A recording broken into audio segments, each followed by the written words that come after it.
Hello everyone, Sonic Healy Gang here. Welcome back to the weekly recap. I'm sorry for my absence the past 2 weeks. It's been a rough time for me and my family and my personal life. But we're back. Since I've been gone, we've seen Willow continue her attempts to frame Michael, to which the idiot moron Chase played right into her hands. Nathan and Lulu shared their first kiss, as did 2 certain other people. We'll get to that. And Anna Devane suffered a full-blown mental breakdown and will be out of commission for the foreseeable future. This week, we dealt with the fallout of that. A baby's father was revealed, and we got a return. Before we begin, though, please like and subscribe, or I'll put you in a coma. News has hit Port Charles of Anna's condition, and the week opened with all the reactions to that news. This means that Anna is out as police commissioner, and Commissioner Dante will likely be here to stay. He immediately goes to Jack Brennan to try and get information out of him on Anna, only for them both to realize he's actually even more clueless than Dante. The two realize that the WSB has been lying about Anna working for them, and that Anna is in serious danger. This could be a very interesting team-up going forward. Felicia relayed a message to Jason from the broken Anna. Faison is alive, or so Anna says. Jason still refuses to believe it. Says he can't be. He shot him. That sounds really egotistical to me, Jason. People in this town survive way worse than that. Faison has come back to life before. You think just because you, the great and powerful Jason Morgan, shot him, he's dead? Get over yourself, dude. Jason goes on to chastise himself because the one time he doesn't drop everything to go save the world, things didn't turn out very well. Sonny tries to tell him, you can't save everyone, bro. That's hard to accept for the man who, in fact, has been saving everyone for a very long time. The biggest and worst news from this, though, is that Emma is leaving town. Who knows for how long.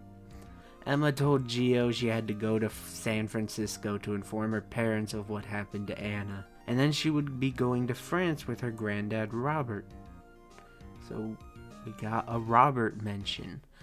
One has to wonder if whatever storyline they're doing to honor Tristan Rogers' death will be tied into this one. As usual, Emma and Gio are brilliant, which makes it hard to accept she may not be on the show for any length of time. Gio wanted to go with her, but she refused, saying she needed to do this herself. Poppycock, I say. Gio, my boy, get on that plane. We stop in at the Q house to see Cody actually reading a book. Wow, Pride and Prejudice, the book Molly reads all the time apparently. We are still on this stupid book thing. This honestly is the dumbest road bump this show has thrown at a couple in a long time. This sucks and is actively killing my interest in this pairing. Please wrap it up. The conflict is so damn stupid because there shouldn't be a conflict. Like, just read more than 5 pages of a book, Cody. And even worse news elsewhere in the house. Danny has called his grandma over so she could give him a history lesson. The history in question being just how related are he and Charlotte. We are seriously fucking doing this, huh? Alexis explains in a very long-winded way that Danny and Charlotte are second cousins once removed. Now, all Danny got from that is, yes, it's legal. But what I got from it was that they're still cousins. And to the show, I don't care what kind of cousins they are. They are cousins. I don't think this should have to be said. But From my replies on Twitter lately, it apparently does. Honestly, it is sad. They'd be a cute little couple, but these characters are cousins. I know for a family of royals like the Cassidines, that's on brand, but I don't want to see it. And I don't like hearing characters on the show justifying dating your cousin. Please stop this. Alexis, after this meeting, runs off to Sunny's to catch Jason there to say, "Hey, your son has the hots for his cousin. Thought you should know." And Jason is like, "Whoa, wait a minute. I have a son?" Jason then goes off to give his son his full enthusiastic blessing to date his cousin. Alexis sticks around to speak to Sunny, whom also gives his approval of cousin dating. He also tells Alexis at the same time that maybe Scout should be kept away from Danny. Sunny, fuck you. Who even asked you? Just to top it all off, he thanks Alexis for the 60-40 custody arrangement between Michael and Willow. In case you didn't get through your head by now that Sunny is a complete objective moron. This is when Lucy Coe arrives, much to Sunny's dismay. Oh, hey, just the man I wanted to see. I hope so, since you're at my house. Oh. Lucy had quite the ride this week. She started it by catfighting with Ava over Jen Sidwell. We are doing a love triangle over the funny, evil, bald man. Lucy also called Ava old when she is older. Ava then left because she knew Lucy would just take herself out of the way for the glorious prize that is Jen Sidwell. She was correct. Lucy gave him an ultimatum, her or Ava. Which went the way it goes for everyone on this show that gives an ultimatum. Poorly. Sidwell refused to answer, and Lucy stormed off to go get her nails did and probably eat gummies. There she ran into Ava again. They fought again. Lucy got mad again. Well, really, she never stopped being mad. This is how she arrived at Sunny's, of all places. Lucy wants Sunny to help her take Sidwell out because her pride is hurt. Sunny is like, I should care why? But Lucy knows Sunny and Sidwell hate each other, and she actually has an interesting plan to bring Sidwell down. Sidwell basically controls the shipment of all materials needed to create deception products into the country, and he has unsupervised control over this. Lucy proposes that Sidwell is probably using deception as a front to ship illegal goods into the country, and that as both one of Deception's top partners and being close to Sidwell, she could get the dirt on him doing this and feed it back to Sunny. Sunny admits it has potential, but tries to dissuade her from doing this, likely for a number of reasons. Lucy seems to not quite grasp how dangerous Sidwell is. He kills people mercilessly. Also, working with Lucy almost never goes well for anyone. However, Lucy remains determined to do this. So she runs off back to Sidwell and reconciles with him, and Sidwell just straight up suggests an open relationship. I love this bald motherfucker so much.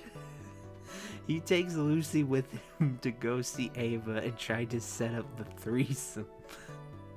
I don't think Ava is up for that. He needs to be careful before she hits him with a blunt object right on his bald head. I also think Sidwell is well aware Lucy is up to something, and this will backfire in a massive way for her, as it always does. But this was a tremendous week for Lucy. Great stuff all around, but especially her scenes with Sunny. They were so funny together. Meanwhile, Elizabeth convinced Portia she should just rip off the band-aid and do the paternity test. Curtis did also threaten her with getting a court-ordered one. So the baby's father will either be the overly sweet and supportive current boyfriend, or the ex-husband, where they would probably spend a very long time antagonizing each other in the future. No reward for guessing correctly this time. Very obviously, Curtis You are the father. And it was surprisingly flat. Like, there was no conflict here. They agreed to 50-50 custody. After all the fuss they made about this, they just compromised. I'm sure at some point this will get ugly, though. Portia doesn't want Jordan in the baby's life, while Curtis very much does. Portia believes Jordan and Curtis won't last, though, because Curtis's standards of "don't lie to me about important life-altering things" are far too high for anybody to achieve. I'm not so sure about that. Not really much else to say on this subject, actually. Gannon was upset for like 5 seconds, then he got over it. Oddly, Ava Jerome stole the show here. Trina was feeling conflicted, so she sought advice from her white mom. And we got a beautiful scene of her telling Trina not to give up on her mom, and how much Ava regretted that she couldn't make things right with Kiki before she died. It was an incredible performance, and you can really hear the devastation in her in this scene. Now, for something completely different. AKA, I didn't know how to segue to this next part. Cullum visits Carly at her house. He basically tells her that she is a distraction for Brennan in finding Valentine. I think Cullum definitely knows after the blizzard that Joss is an agent. She's not very subtle. And Cullum not so subtly threatens Carly here.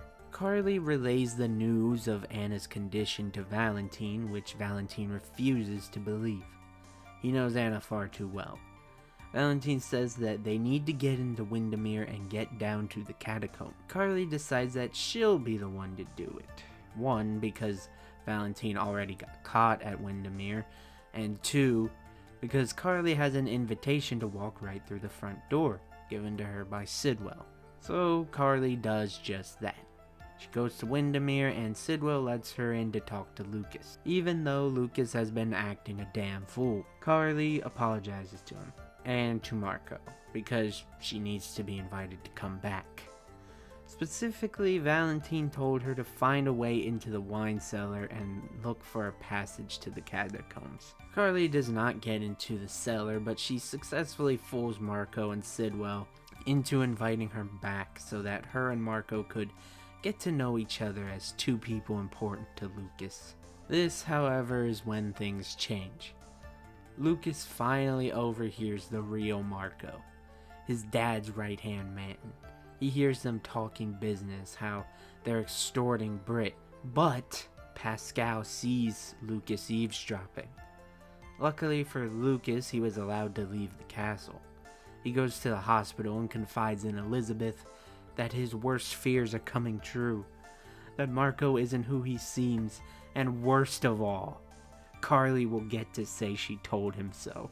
Elizabeth tells him, "Boy, you better get the fuck out of that creepy ass place." And so Lucas heads back for Windemir, where he spots Marco on the parapet, leaving us on a cliffhanger. Oh lord. Lucas is going over that damn parapet. Marco's very clearly not just gonna let him go. Finally, what we've all been waiting for. Maxie awakens from her coma. All of this was just great. The kids were tugging at my heartstrings. Christina Wagner always brings it when it counts. And then Maxie just fucking gets up. Just gets up like she just took a power nap and walks to the door. It was stupid and silly, and I loved it. Spinelli arrives and says, "Fuck these cookies, man," and runs in to hug her. God, I love them together. Please, Lord, don't just split them up to put her back with Nathan. Nathan, go be with Lulu already.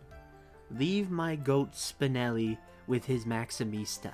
Maxie woke up at the end of Thursday's episode, so we only got one episode of her being awake so far.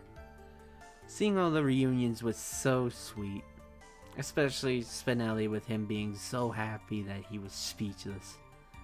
But Also still selling the looming news that Nathan was alive, which Felicia would deliver as the week's big cliffhanger. Man, great performances all around here. To the two kids, to Kirsten Storms, welcome back. I hope you're doing well, because you'll definitely watch this video, of course. But for this week's prestigious Healy Gang Performer of the Week award, it is going to both Christina Wagner and Bradford Anderson, Felicia and Spinelli. Two people that I feel don't get the appreciation that they deserve. But they're getting it today, because this is the most prestigious award in all of the soap opera genre. And it's not just me saying it. Other people are saying it. But with that, we're going to leave it off. Honestly, a slow week for me to come back to, but we had a nice highlight in Maxie's return. Again, hope she's doing well. Wish her all the best. Next week, the show will be celebrating Valentine's Day, so honestly, probably a lot of fluff, at least on Monday. I like fluff, but it's hard to write for a video. But we'll get to that when we get to that. Thank you all for watching. Please like, comment, and subscribe if you enjoyed it. I hope you're all doing well, and I hope your days are full of love.